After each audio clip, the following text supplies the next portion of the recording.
Welcome to SJ academy. അപ്പൊ ഇന്നലത്തെ question എന്തായിരുന്നു? അയാൻ എന്ന കുട്ടി ശിക്ഷയെ ഭയന്നാണ് അനുസരണ കാണിക്കുന്നത്.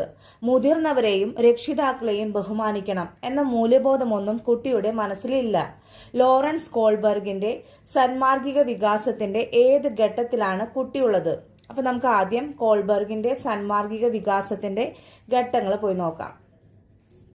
കോൾബർഗിന്റെ സന്മാർഗിക വികസന ഘട്ടങ്ങൾ. ഇതിലെ കോൾബർഗ് നടത്തിയ ഗവേഷണത്തിലെ സന്മാർഗിക വികാസത്തിന് 3 തലങ്ങളിലായി 6 ഘട്ടങ്ങൾ കണ്ടെത്തിയിട്ടുണ്ട്. ഈ 3 തലങ്ങൾ എന്ന് പറയുന്നത് first one pre conventional stage, വ്യവസ്ഥാപിത പൂർവ്വതലം, 4 തൊട്ട് 10 വയസ്സ് വരെയാണ്.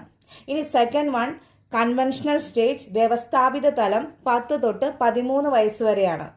Third one post conventional stage, വ്യവസ്ഥാപിത അനന്തരതലം 13 വയസ്സിന് ശേഷമാണ്. അപ്പൊ ഇതിലെ first one pre conventional stage, വ്യവസ്ഥാപിത പൂർവ്വ തലത്തിൽ വരുന്നതാണ് first one punishment and obedience orientation, അതായത് ശിക്ഷയും അനുസരണയും. അപ്പൊ ഈ ഘട്ടത്തിലാണ് ശിക്ഷ ഒഴിവാക്കാൻ വേണ്ടി കുട്ടി മുതിർന്നവരെ അനുസരിക്കുന്ന ഘട്ടമാണിത്. ഓക്കെ. ഇനി സെക്കൻഡ് വൺ ഇൻസ്ട്രുമെന്റൽ റിലേറ്റിവിസ്റ്റ് ഓറിയന്റേഷൻ, അതായത് പ്രായോഗികമായ ആപേക്ഷികത്വം. ഇനി നമുക്ക് ക്വസ്റ്റ്യനിലേക്ക് പോവാം. അപ്പൊ ലോറൻസ് കോൾബർഗിന്റെ സന്മാർഗിക വികാസത്തിന്റെ ഏത് ഘട്ടത്തിലാണ് കുട്ടിയുള്ളത്? ഓപ്ഷൻ എ ആണ് പൂർവ്വ യഥാസ്ഥിതിക ഘട്ടം, പ്രീ കൺവെൻഷണൽ സ്റ്റേജ്. അതിലാണ് എന്ത് വരുന്നത്? ശിക്ഷയും അനുസരണയും. ശിക്ഷയെ ഭയന്നാണ് കുട്ടി അനുസരണ കാണിക്കുന്നത്. ഇനി ഇന്നത്തെ ക്വസ്റ്റ്യൻ, നാണം, അഹങ്കാരം എന്നീ അവസ്ഥകൾ രൂപപ്പെടുന്നത് വികാസത്തിന്റെ ഏത് ഘട്ടത്തിലാണ്?